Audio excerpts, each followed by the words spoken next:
probably going back 10 seconds. So we've been live for 10 seconds. Very cool. What's up, guys? So here we are. Thanks everybody for joining us. Uh, I'm Joe, and you're here for Mod City Live, episode 11. We've got Rob Barbato in the studio. Hi, Joe. How you doing, Rob? Great. Great to see you. It's great to see you too. I can't believe we're sitting in the same room together after all these years. Like we have before. Yeah, Yeah. indeed.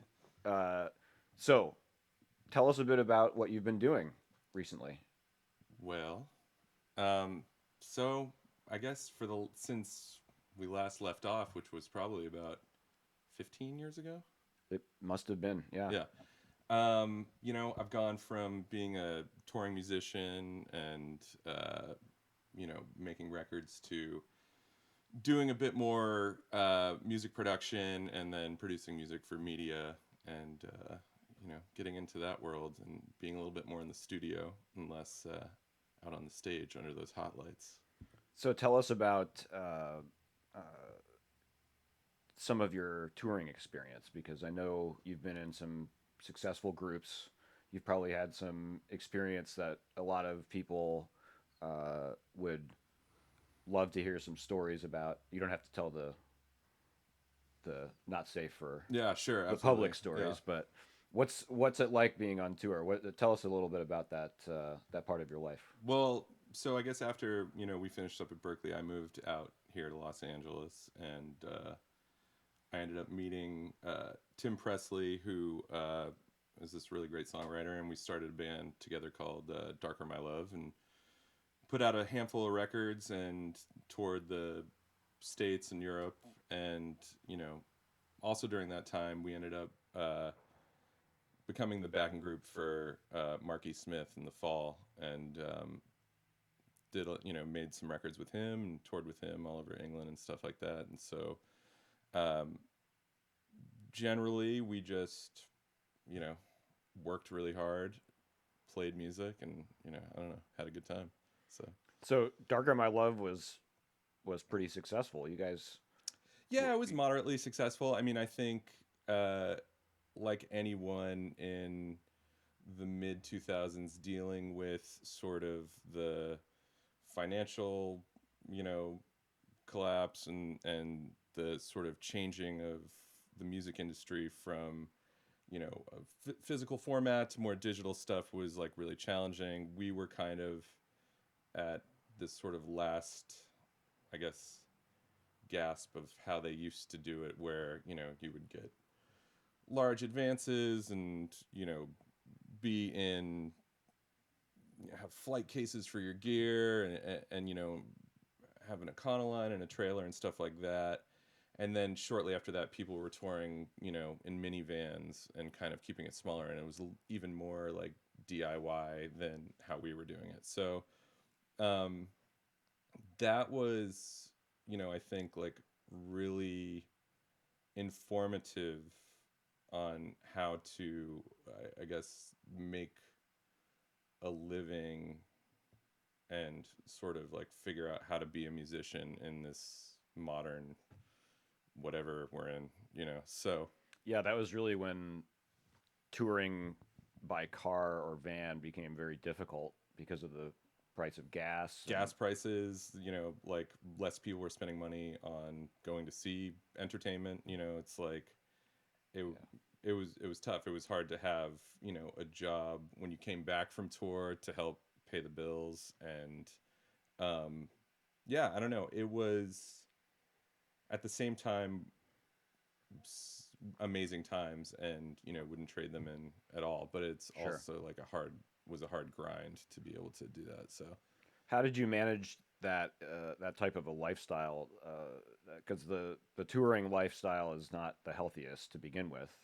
yeah, I mean, it was, we were touring pretty hard, and then you would kind of come home and just eat it for a while, and rest. But I think,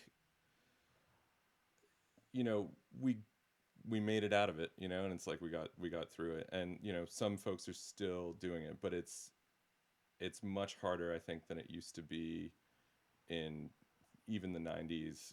Like there's not as much you know support from labels or even fans buying music, and I think Yeah. that's the streaming age. Like, I know people are like, oh, we're figuring it out and you're going to get paid, but in reality it's not, like a sustainable like source of income. Yeah. Like, you have to find alternative ways of revenue, whether that be like, brand partnerships, or like figuring out how to be some sort of um, heavy in the licensing game and stuff like that. So uh, yeah, like that whole period of touring and recording was almost like graduate school for me. Like, I Yeah. got to go into a lot of amazing studios in Los Angeles, in San Francisco, in the UK, and work with a lot of people and learn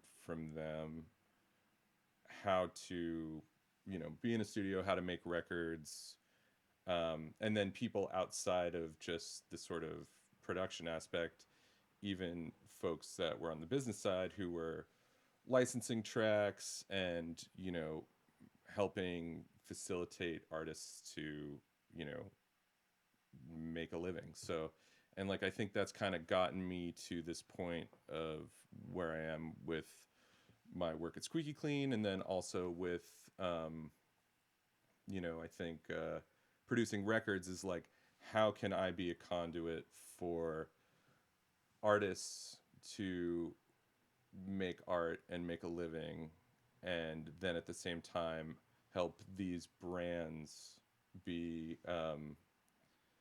getting the best, coolest music that's going to, resonate with people and help uh, create a culture for them that is one of being patrons to artists, and also at the same time getting that equity from the artist's cool factor or whatever. So Tell us about this. Tell us about Squeaky Clean, because I think producers have to do a lot now beyond. Even artist producers have to do so much more than just actually making music, and uh, it seems like you guys are doing things that connect those dots, kind of putting the artists in a place where they can make these connections, going way beyond just making their records or helping them make their records, into how can we all make this a more successful venture in a complicated era. How does yeah. this all fit together at Squeaky Clean? Um, well, like, first, just like to start off, like, Sam Spiegel started the company a really long time ago, and there's been a lot of amazing, talented people that have worked at the company over the last 13 or so years it's been in business. But and they've all helped create this, you know, culture and like incredible brand that it is. But I think what we're doing, like, we mainly focus on, we're most known for our original composition and artist collaborations. And we've recently partnered with this company out of Australia and merged with them. They were called Nylon, now we're called just Squeaky Clean Studios. But and they've had a long history of finishing, doing final mix and sound design, so it's been a great, sort of pairing, and we've been able to expand our services to people. But you know what we're able to do is offer a place for artists to hone their craft, like, connect with these brands, be making music to, at the same time, I think, make a living off of it, be able to keep their art sort of separate from some of the commerce that would maybe compromise, sort of decisions, like, and not necessarily have to focus that energy into, uh, you know, creating music for a commercial or a TV show or a film. It's like there's a lot more hands that are involved in it. Um, and like I think learning to be sort of less controlling of some of that stuff can help you on the art side of stuff too. So, I think we've been able to support people while they do go on tour, while they do make their own records. At the same time, when they come home, they can work on these tracks and be able to pay the bills and stuff like that. So, in a sense, you're saying that you're taking some of the pressure off of the artist in terms of having to focus so much on things like how are we going to monetize this record that we've just Yeah, made, yeah, and letting them have the freedom to actually focus on the record, and then using some of the existing maybe connections to brands to figure out what might be a useful path, or what would be a useful collaboration with a brand to sure. And so sometimes it can there's some involve their sensible records, connection. too, and like have, like licensing tracks from their records, Hmm. instead of creating an original composition. Sometimes it can be being in a brand spot or something like that. It's like, or acting as sort of an ambassador for them, and having their, you know, uh, credibility or cachet be attached to the brand, and that can help then fund a tour, Sure. and like be able to like get their flights to Australia or whatever. It's Hmm. like, um, I think that, you know, how I ended up getting into this was, through like a really weird way, and I've just seen it help so many of my friends who are artists, and at the same time help create like amazing music for, you know, these commercials or, you know, this content. So it's a different, I mean, it's like a totally different muscle than if you're in the studio creating music for yourself, because you can kind of step out of who you are or put on a different like mask or hat, and Hmm. like not have some sort of self awareness, or like, am I being sort of true to like my musical vision? You can be like, I'm actually like a jazz artist now, and Hmm. like creating something like that, or taking, your skills that you've learned over the years, whether you're creating an ambient piece, for like a, you know, tonal bed for something, and like you have all the tricks from creating your own music, you're able to apply this to, you know, a 30 or 60-second spot, and it's like, but you have to do it in a really fast amount of time. You can then take those skills back to your music Of and be course. like, I know Yeah. how to do this much faster. So I don't know. Yeah. It's kind of like, yeah, they feed each other in this really weird way. So So you can, I suppose, an artist can explore other territory, right? yeah, They can go exactly. outside of what they might normally do, or what might be safe for It's a for, yeah, certain target audience, and yeah, yeah, interesting. And so, that, of course, this isn't the only side of what Squeaky Clean does, right? This side is kind of like the after the product is done side. yeah, There's also the production. Where can we see some of the work that is coming out of Squeaky Clean? yeah. I mean, we just had a bunch of Super Bowl spots and a spot that aired during the Grammys. I mean, I think, uh, there's this one really amazing interactive project that like I kind of want to talk about, but I know I can't yet. Oh, But okay. uh, and that is more in a, sound design spatial place. There's You can obviously go to the website and see what we've worked on.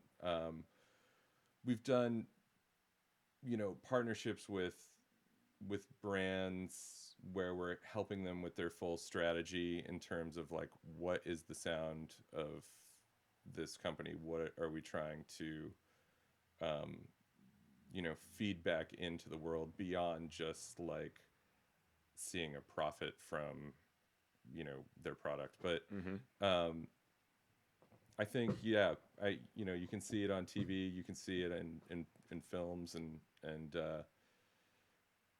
you can also see it in sort of the the folks that work the team, what they're doing culturally outside of it. As we were talking before, Surachai, who most people who are watching this are probably familiar with, he's our sound designer and mixer in Chicago and is incredible and has his own brand, that exists out there. In LA, we have Elliot and Katarina, who have the group Fiona, and they're in Los Angeles. They're performing all the time. They're making amazing music, and are unbelievable synthesists. Drew Fisher, who's our mixer and sound designer here, I've been working with him for over 10 years. He works on all of the records I produce in some capacity, whether it's mix or engineering during tracking. Like, I think something, that I've realized is that you don't do this stuff without having amazing people around you, and like those people like make everything that you do that much better. And like, yeah, if I didn't have Drew, I don't know what I would not be here talking to you. You'd be like, where's Rob? So yeah. And in New York, Zach Caldwell, our other creative director, has a group called Fancy Colors, and also does a lot of like installation type work, some experimental stuff. So there is this like huge community of people that are working internally at Squeaky Clean, and then outside of that we have a community of freelancers that are also in your favorite bands and like creating stuff, and kind of that's where that sort of being a conduit to like making art and making a living kind of meets there. So Sure. So this requires that you have a large network of people, right? yeah, Like you have to know people so that you can call the right yeah, person. yeah, And so how to let's go back. Let's yeah, rewind a little bit because you come from a musical family. yeah, Tell us about a bit about where you come from, how you got to. We talked about going to school, but how yeah, did you get to Boston and then L.A.? yeah, How did this whole music thing come into your life? yeah. Well, so I guess it would probably all starts with the movie La Bamba. Oh yeah, I saw that as like a 7-year old and was just like instantly in love with music and just like obsessed with it. You know, taught myself how to play guitar. From there, I took some lessons. Decided during played in groups all throughout high school and stuff. Decided that I wanted to pursue an education in music. My sister, who you also know, was attending. shout out to KDB. KDB, what's up? Hope you're watching. Was she was going to Berkeley, and we were just super into music, and like I was like, oh, this is an amazing place. There were so many amazing people there. D'Anthony Parks was like part of her crew, and like so many rad people. So I was like, I want to go there, and went there and met so many amazing people. Emmett Kelly, Jack Adams, you. Yeah, started a band, and I think how I got into the synthesis side of stuff was at the time my sister had been working for this guy Dave White, who is a synth dealer in Cambridge, Massachusetts, and his company's called Analog Keys, and his tech was David Wilson, rest in peace, who the owner of the New England Synthesizer Museum, and just like a really interesting character, brilliant man. Um, and so like Jack and I at that time were like refurbishing Moog modular cabinets, like cleaning off like decomposed goo from synthesizers that had, like the foam that had like decomposed, and just like cleaning up all these synths. And we would basically be like working for store credit, and this was before the whole like Euro rack thing had really taken off. Sure. So This was like the early 2000s. yeah, like 2000, 2001 maybe. Wow.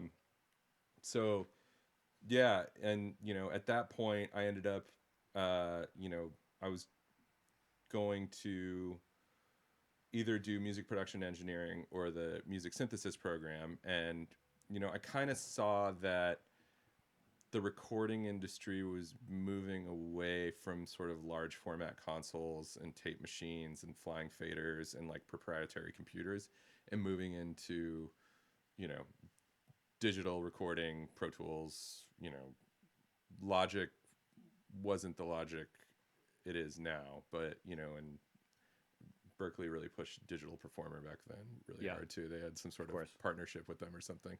But yeah, I remember Digital Performer.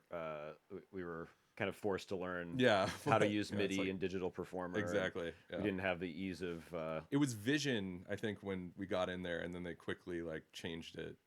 But so yeah, so I got into the synth program, and was at the same time, doing this, outside of school, was working for refurbishing these synthesizers. And like that's where and I was really into like post rock. I was into Tortoise. I was into some more like experimental music, and like you're just absorbing everything at that time. You just want to know about it, and like and everywhere you look, everybody's got something new to add. Yeah, and it's, I mean, it's such an amazing place. And I think like academia is like, and like in the music world, is a cool place to be. And I think there's definitely an aspect of that in the synth world, obviously, that it's like people learning, pushing, trying to find the next thing, and that isn't in all aspects of music, so I think that's like a really cool place. But I'm working for Dave, and Jack is too, and we're working for the store credit, and I'm able to get like a Aries modular system, like 22 module 2 cabinet thing. And so that's like my first modular thing. And I've also bought into this idea that a few years later, when some of the Eurorack stuff, the Dofer stuff, is like coming out, I was just kind of like, it's like one step up from like a kit you make yourself. Like, I don't know about that. Like it's got to be vintage stuff. Like there's magic in it. So I wasn't really into that when it kind of came out. And we finished up school, and I packed up a trailer of all my gear and moved out to Los Angeles, and moved into by a yourself. Loft. Well, moved out here with Jack Adams and Jared Everett and Brad Maripodi, and shout out Brad and Lindsay. Shout out to Brad and Lindsay. Hope you're out there watching. And we moved into a loft on Union and Beverly and Union, and just like went after it, and that's like around the time that Darker My Love started up. I was working in a recording studio in Century City, doing like mainly like digital, analog to digital transfers, and then like booking the studio and stuff like that. And Brad was working, the company Brad worked for, they rented out the main studio. It used to be Hans Zimmer's studio, but and they were writing music for television, and just kind of got involved in some of that stuff. But like the real thing, and I just will kind of, because how I got into what I'm doing for Squeaky Clean is kind of also at the same progression of bands. It was all like Yeah. parallel and stuff too. So at some point I was out in New York for the CMJ conference playing a show, and I had gone to a show in Brooklyn there was a Narnak showcase, and I was like leaving, and I was trying to get a cab to go back to Manhattan, and I ran into Ben Pacheco, and I ended up staying over his house that night, and then I helped him work on a commercial, and I was like, oh, you can do this? You can write music for commercials? That's weird. So like that's sort of how I got into doing that, and I was like freelancing for various people and doing that while I was pursuing my career as an artist. So I'm in Los Angeles at this point. I end up playing in the fall, and the fall has, a long history with electronic music, and as well as punk and blending genres, and Elena, who was the synthesist in the group, she's really amazing. She's now doing really experimental work in Berlin. She has a group called No He No She, and one called World Ball 3, but it's really cool stuff. But I know I'm kind of going all over the place here, but this is great. Yeah,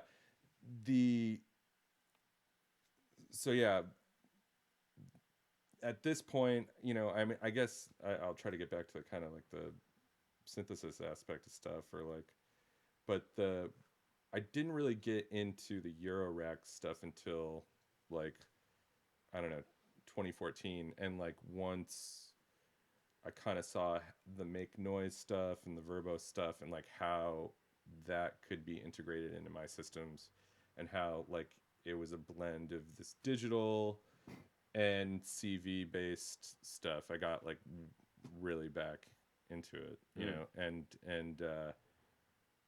just was like, this stuff's great, So that kind of has now been tied into this music for media stuff, and being able to work not just in, your software based,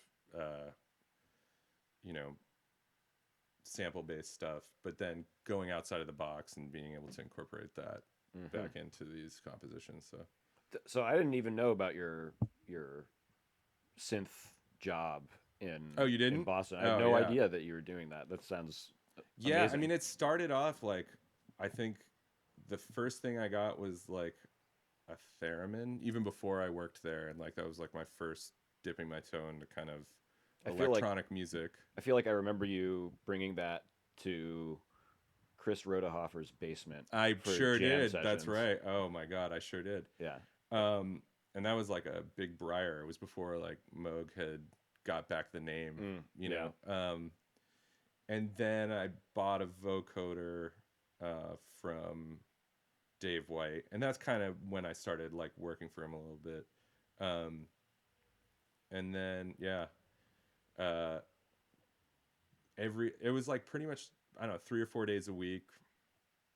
Sometimes he also, is an antique dealer, so sometimes we'd be working on antiques, sometimes we'd be working on synths, and it was like an amazing learning experience. And Dave has like one of the most amazing collections, museum quality, like Moog modulars with like RCA cable patch points, like prototypes of like the Moog modular, and just working on ARP 2500s when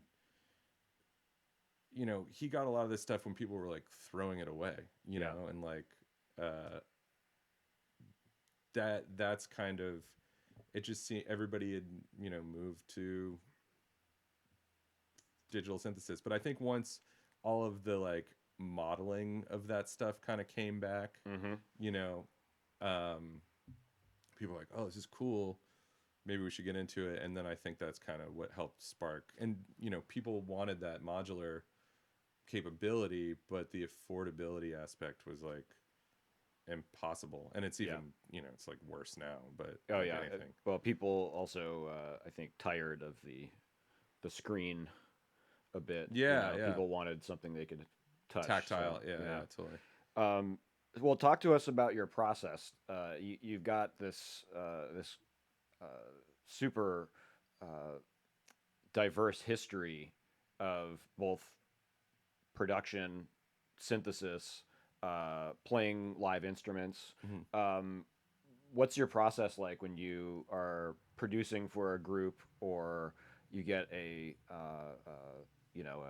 commission from a Yeah. commercial or something like Well, I this? think like producing for a group is like a totally separate thing because you're essentially acting, and this kind of goes back to what I was saying about like having amazing people around you. It's like sometimes I'll go into a group situation and they'll need me as an arranger or like to help with songwriting or to act as like someone to help with the creative vision. Sometimes it's to act as a, you know, hype man or like therapist, and like sometimes it's to act as like a editor or to uh you know help just create a vibe or whatever, so I think, or to be like a logistics person and help be like, this is how much money we have, these are the days we have, we got to get here, we got to get here, we got to get there, Mm-hmm. and then we'll use this person to mix, we'll use this person to master, and like that kind of thing, and try to be as like transparent in it as possible and just help facilitate whatever it is the artist wants to do, and help them where they need help. For music, for ads and stuff, I think a lot of the times it's acting as a communicator between the agency or brand and then the composer, and being able to, you know, take a direction from someone who maybe doesn't understand music or the musical language and take what they're saying and then, really distill that into like a solid brief that a composer can be like, okay, I see what they want scoring wise, I see what they want production value wise, and, you know, give it to them that way. In terms of composing for myself, what I, like to do is I like to take the brief. I generally will watch the film, multiple times. I'll like kind of try to take a look at the cuts. I'll then just try to get like a really great, you know, loop going within, like a digital sense, like all in the box. And then from there, I go outside of it and either process stuff or play live instruments or, um, be able to mix and match kind of those techniques so that it has its own sound, it has its own point of view, and it's not just sort of all in the box and using the sounds that Sure. everybody's using. So I think there's a few big things here. So let's even rewind to you get requested mhm. for or a request from a brand from some client Yeah. who wants you to compose something to film that already exists usually. Yeah, or it doesn't, and sometimes they don't know. Sometimes they have a very clear idea of what they want for music. Sometimes they have no idea, and they're looking for us to, come up with ideas and come up Mm. with a strategy.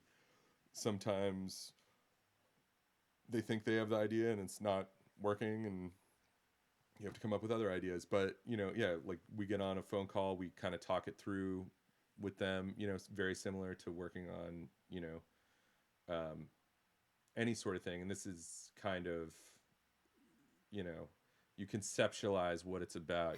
You talk about what you're trying to accomplish, both, tonally, emotionally, production wise, who you're having want this to resonate with, and like how you can reach them, um, and then from there, you kind of get together with your team and kind of talk it through and listen to everybody's ideas and come up with a game plan. And from there, you talk to, I'm like, this would be perfect for Joe. this is exactly what he does. He's going to have a really unique perspective on this. Let's get him to do that. So he would, you would then have about anywhere from 24 hours to, 3 days to get something together, put it to picture, and we would then present that back to the client, get feedback from them. There's revisions, and,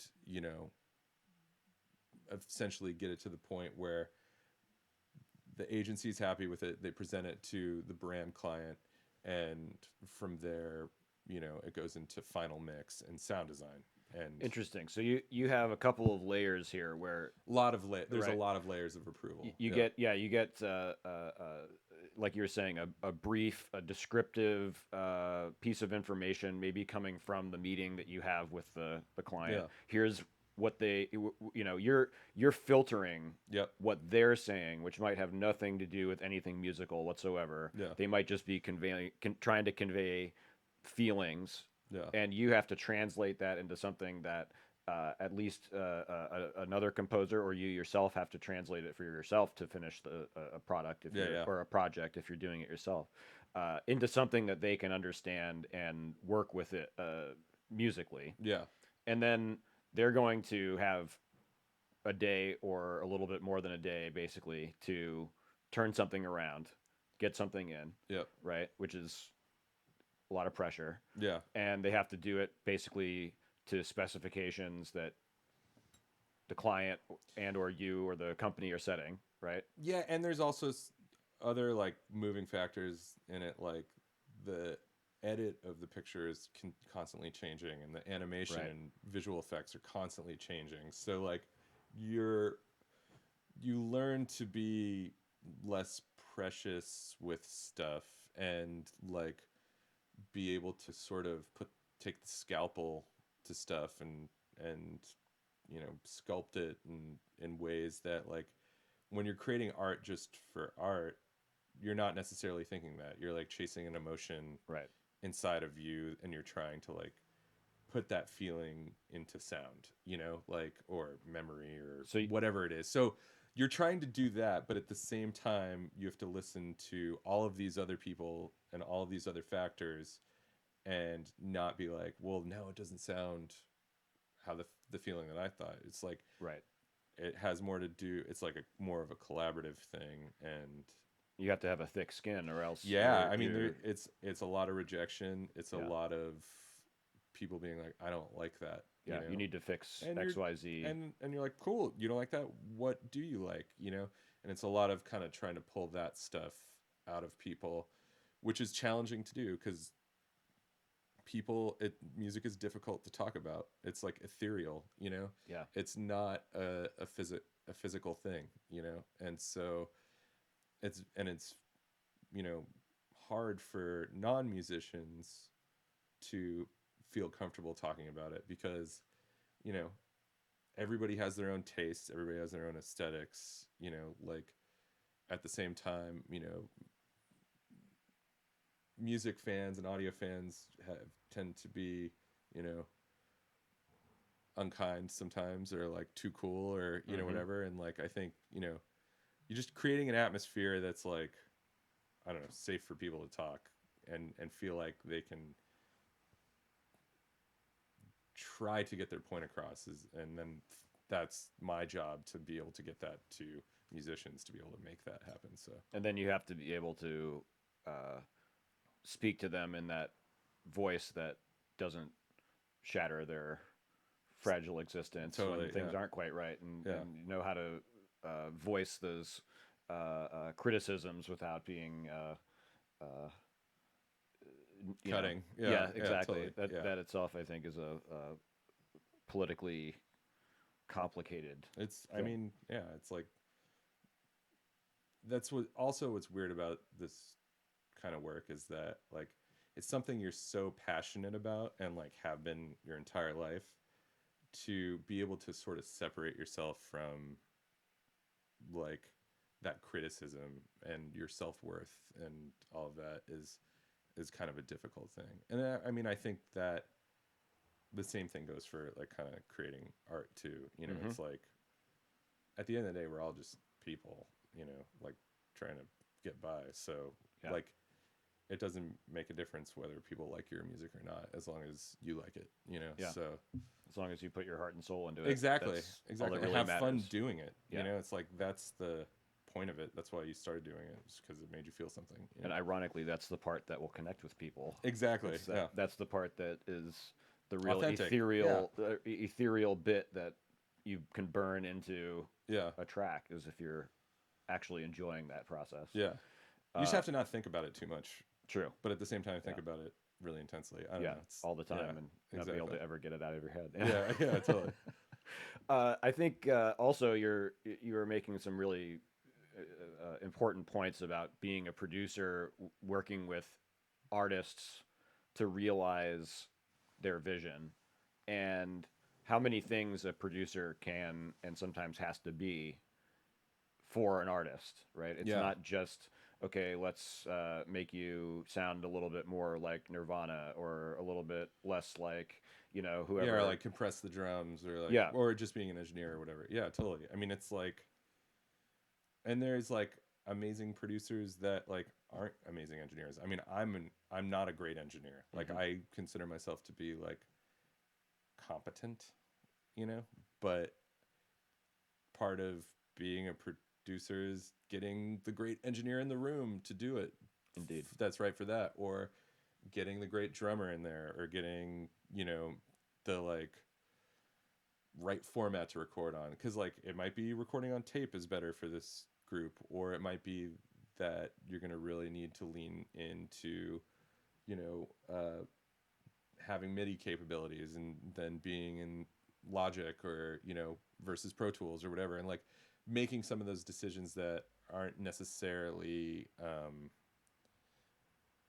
the artist's responsibility to think about, but a producer is not one thing, it can also just be someone who is able to create like a calming presence and confidence in the artist to like be able to do what they need to do, so. Yeah. And I think that's comes back to that psychological support mechanism part of it to a degree. We kind of end up having to be psychological support people for not just the artists we work with, but other artists in our lives, and vice versa. And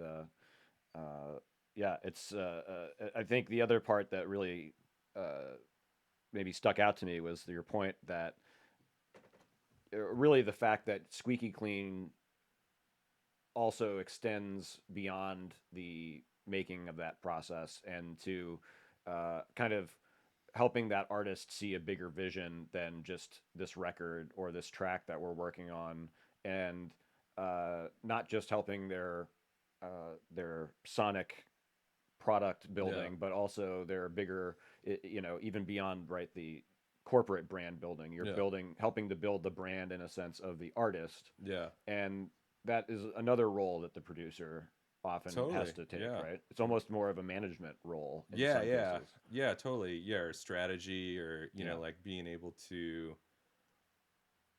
see how all the different pieces fit together to like help facilitate what it is you want to do, whatever that is. And like you can do it at whatever levels, and like not everybody has to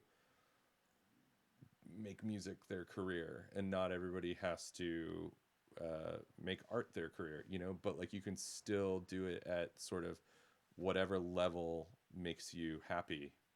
And like that, I mean, I think that's like the real key to anything, is like doing as much as you can to be in the place where you're happy with what you're doing. So because when I was touring a lot and playing in bands, there was like a lot of pressure to make money doing that. And I think it caused, some feelings of resentment towards music that I wasn't necessarily into, something that like my whole life I've been extremely passionate about. That it kind of put me in this place where I was like, fuck, I have to fucking do this. I'm sorry if, I don't know if you can swear on the internet. Can you swear on the internet? Yeah, you can. But I have to do this, and it's to to be able to pay my rent, you know, and not necessarily, and feeling pressure to make certain decisions artistically to make that happen, which sort of changed, you know, like you were saying, like you don't want to write library music or whatever. It's like, at a certain point, it's like I'm writing library music, you know, like, Right. but it's my album, you know, and like, yeah, but you're letting those, it's like you're letting those voices, letting those voices interfere. seep Yeah, into your creative process, sure. and that's like not a great place to be, you know. So Yeah, and especially when you are expressing yourself and finding that space in your life and brain amidst all of the other clutter of life, then sometimes that's not where you want uh, that corporate minded, no, money totally, yeah. minded voice speaking up too much. But at the same time, like if you can keep that stuff separate, you know, it's not necessarily,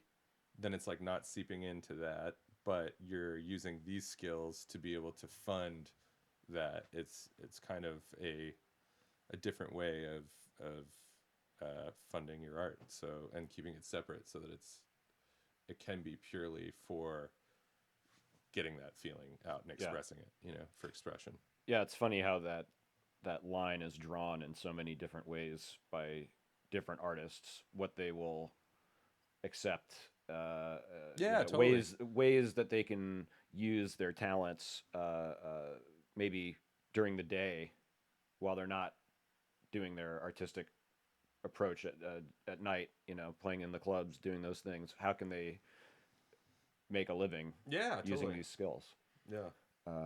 Yeah. Well, let's talk about some of those artists. Who have you been working with lately that we can look for? So I guess the last record that came out was with the Vivian Girls, and they had broken up, and you know, we came together and put their record together, and it was pretty well received. That came out in I think September or November of last year. So that's the last thing that I had come out. Seemed Um, like that got some it got some very good press positive and great critical reviews, yeah, response. Yeah. and people were excited, and you know, it was really fun, and like that's what matters. Before that, this record Apex Manor came out on Merge Records with my friend Ross, and that was really fun to make, and I played on that record, and that turned out really well, and the other record that came out last year was Big Search, which came out on Danger Mouse's record label, Mm. and that was super fun to make. You know, and yeah, those are the last three records that came out. Normally, with my production, like there'll be a period of doing like a bunch of records, and then I'll take like a year off on working with people and kind of just wait around, and then usually it'll come in and there'll be more work. So Mm. talking to a few people right now about working on the records, but we'll see, you know, what pans out and what doesn't. So So those sound like pretty different styles of records. yeah, you know, like the Vivian Girls was definitely like they're a band, you Mm-hmm. know, and they have their sound and they play together, and you know, really that was more about acting as like a logistics person and kind of hype man, and I engineered that record too. So like engineering. So I was doing that, and a little bit with the arrangement, So but when you and say the they sound. play together, you mean when you go into the studio, they They're playing play live, as a yeah, band? and Okay. like, you know, they speed up and slow down together, and like they're Mm. definitely like a band, you know. Ross's thing was, that's the Apex Manor, was putting together. We had Dan Allaire, who's an amazing drummer, played drums on that, and that was like kind of was in super early with helping pick the songs and like create the vibe of it and the sound of it and playing on it, and um you know, I think that that was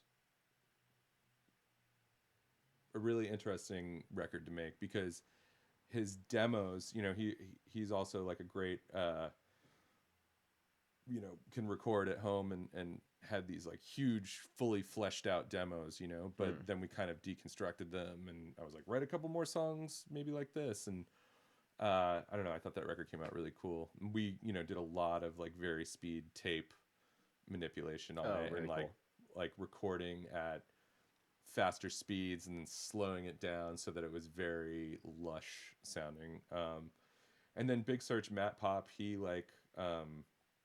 has a very clear idea of like what he wants to do, and that's sort of like helping him facilitate that and helping him kind of keep it going in the right direction. But all of those are recorded with like bands live to tape and then dumped into Pro Tools, and then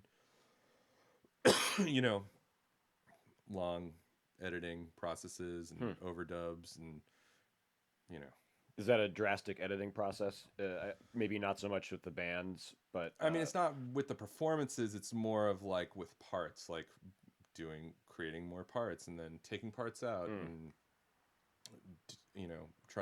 auditioning different sort of instruments doing those parts. So yeah, they're long and they're hard, and they're not, none of them are like insanely funded, so it's for the love of it. Yeah. What about your film scoring work? You've been doing some film scoring outside of just commercials Squeak. and Yeah. things like this.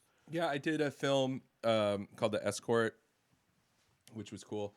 I mean, I really like doing film and TV. It's like a totally different muscle than producing records or writing for ads. I also did one called Too Dead to Kill, which was kind of this campy gang horror movie. And then did some work on Sanjay and Craig, which was an animated show on Nickelodeon. Excuse me.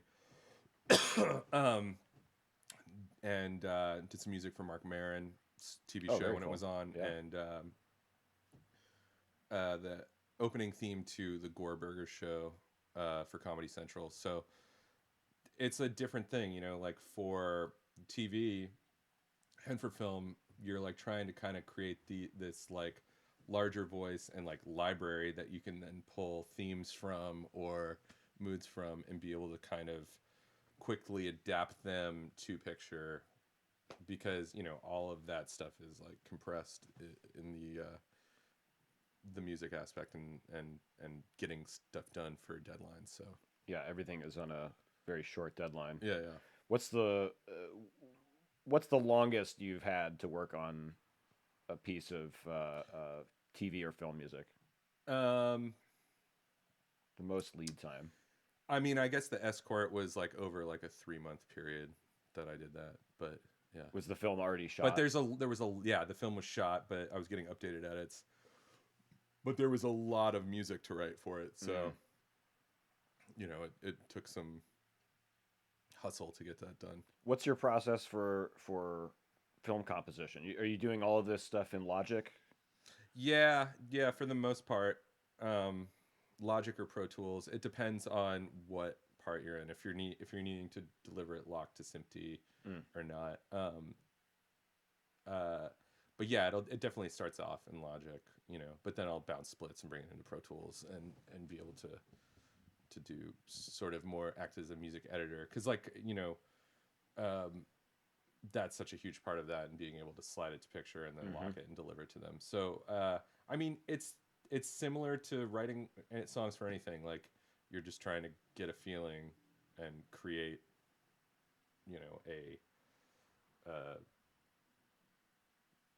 especially with film, like something that is not knowing its place, whether it's needs to really do some heavy lifting to kind of get the emotion across, or whether it needs to be sort of in the background and be sort of in the subconscious mind of the viewer, so. And how do you go about that process? Do you sit at a piano? Do you have a guitar? I mean, it'll be like in front of like, I have a piano and like, but a lot of times I'll just open a session up and like I'll start not playing. Necessarily with a piano sound. Yeah, exactly. But I think and that's obviously, there's a lot of back and forth with the producer of the film and the director and what they want, and not everybody's opinions align all the time. Sure. You know, so Another area where you have to have very thick skin. You have to be willing to reverse course and yeah, or just help people get aligned. You hmm know, that's like the hardest thing. You know, yeah, and like have a reason why.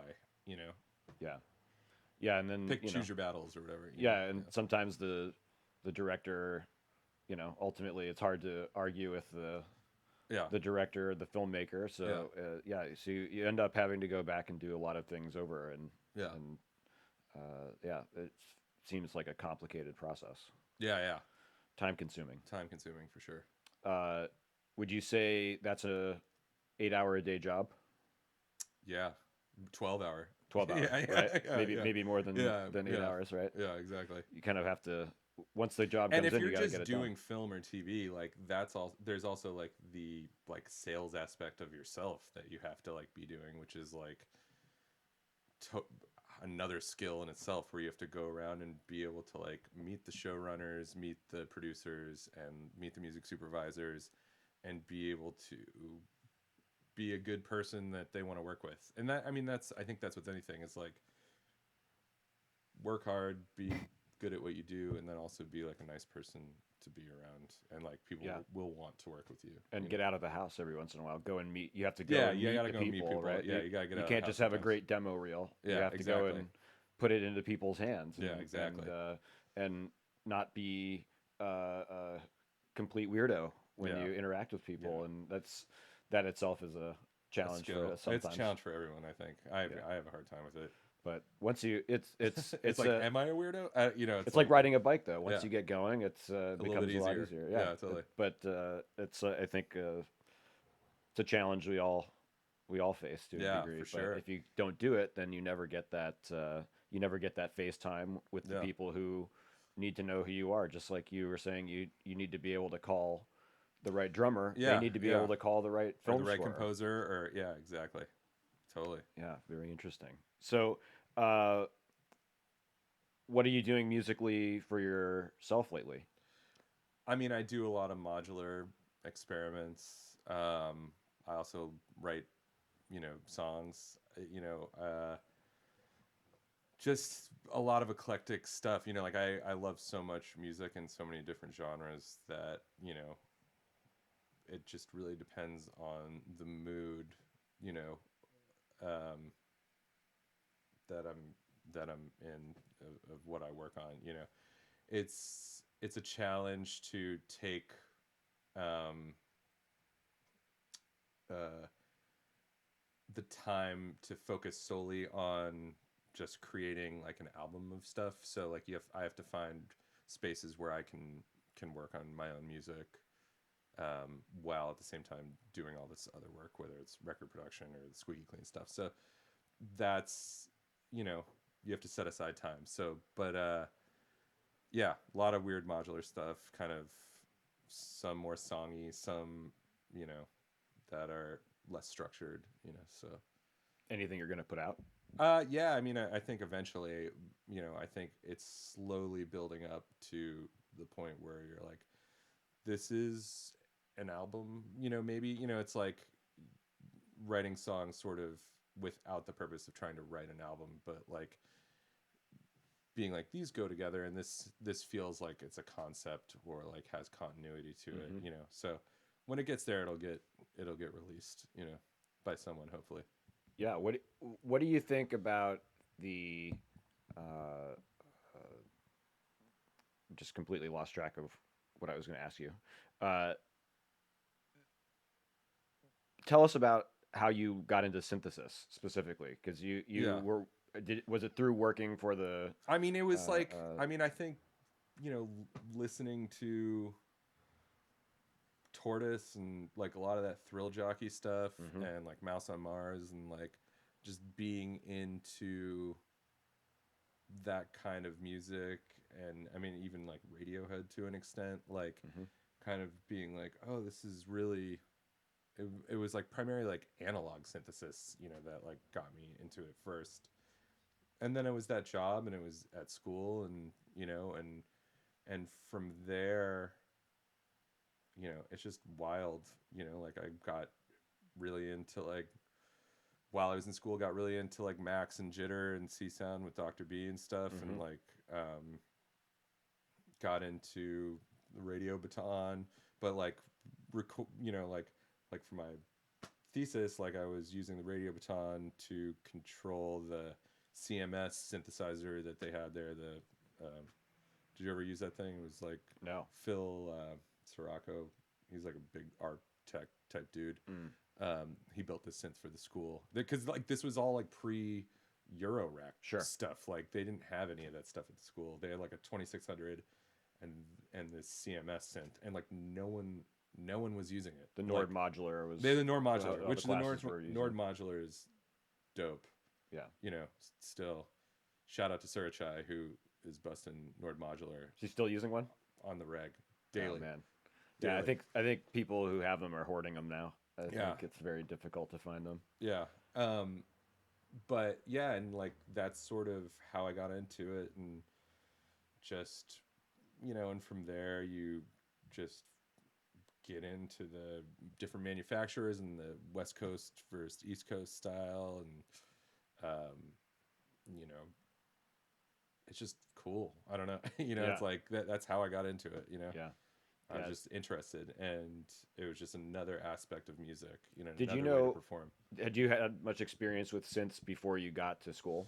I think I had messed around with like a Moog Source, you know, but nothing, you know. And then like I think the first synth I got was like Jack got this Juno 6, and then like I learned a lot of stuff on that, and from there I got the Aries stuff, and I got a Oberheim synth expander module and a mini sequencer that were patchable, and so that's like kind of where I got into the more modular based stuff, you know. And the, you know, collections expand and contract depending on how broke or in need of money you are. So what now I recall back in school there was a large Philly area contingent at the time, and it seemed like a very close-knit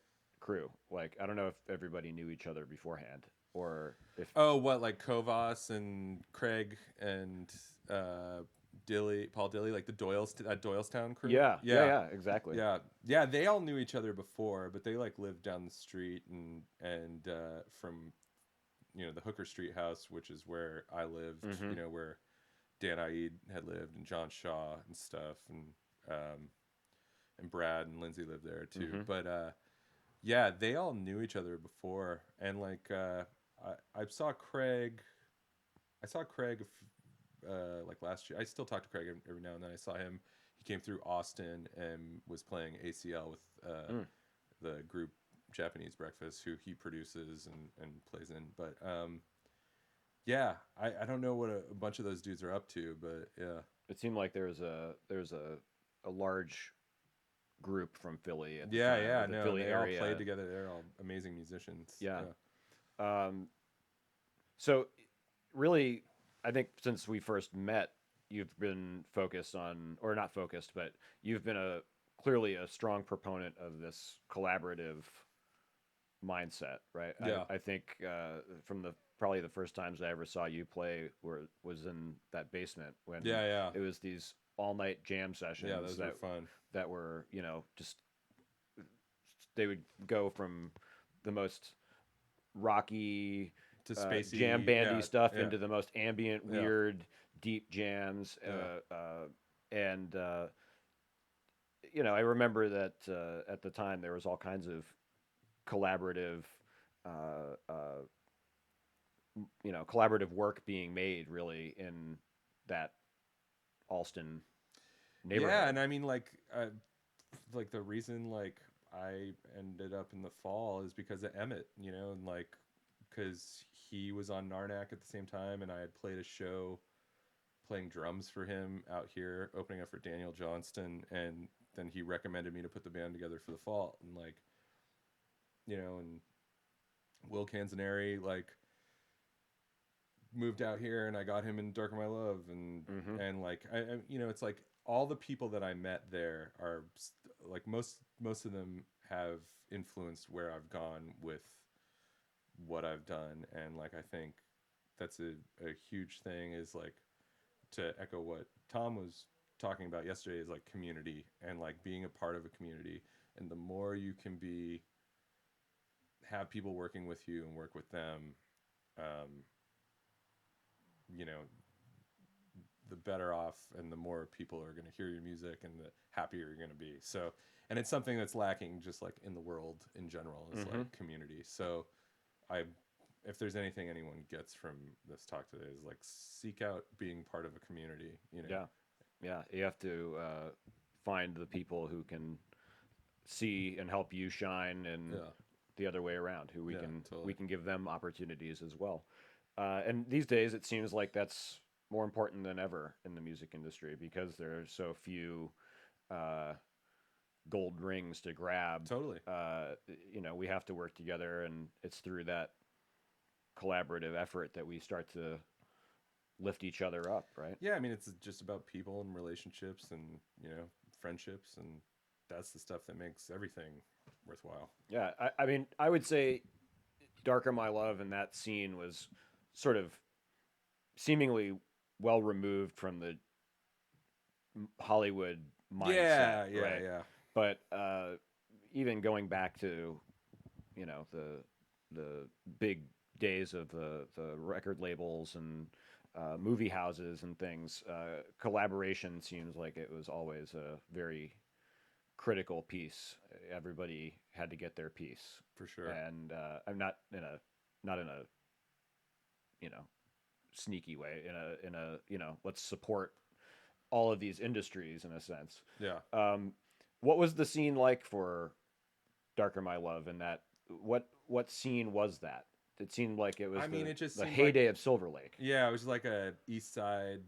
Uh, um, there was just a lot of people making music, you know, and like L.A. at the time was not the LA it is today. It was kind of not thought of favorably, you know, like I think, and you could live here still, um, in a, it wasn't that expensive, and it wasn't New York. New York was really kind of, New York and Chicago really had the thunder and stuff. So people were just kind of doing their thing. But yeah, I mean, so many good people, and so many of them are making like amazing music and producing Grammy award winning records, and Yeah. they were all just in bands back then, and just, you know, kids. So It's kind of reminded me at the time of how it was back in school, where you've got a fairly small neighborhood hmm. with a lot of people, a lot of creative people, maybe even more creative people than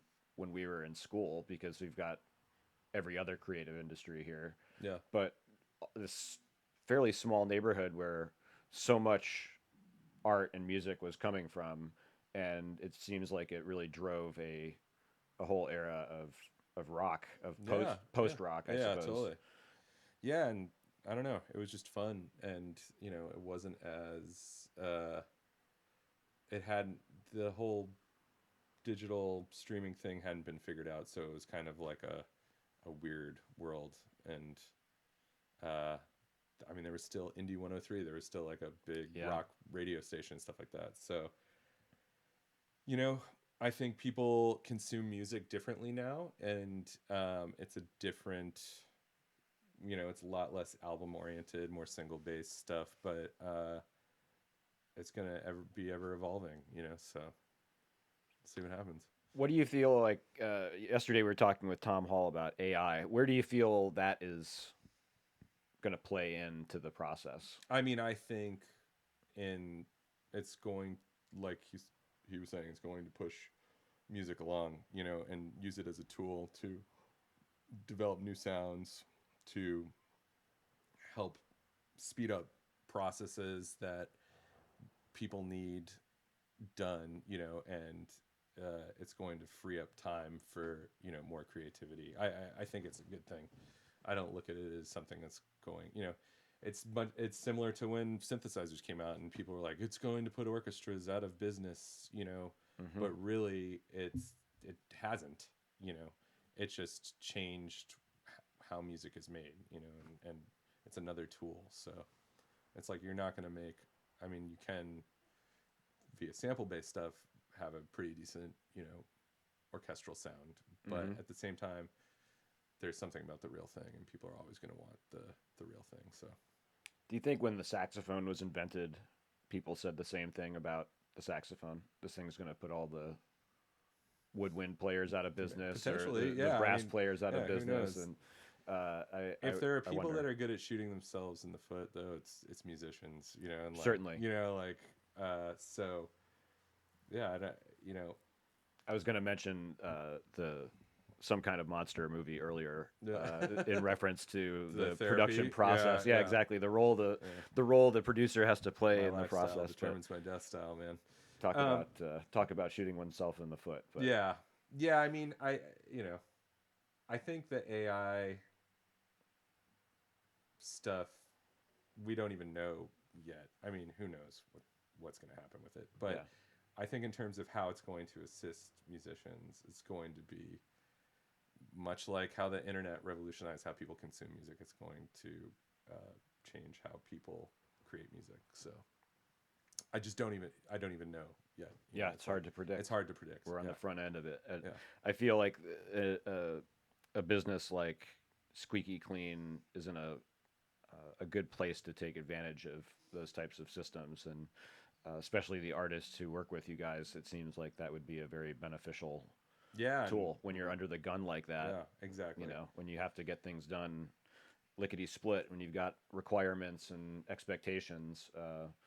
You know, that's when having some of these tools might be the most valuable. Yeah, Um, well, cool.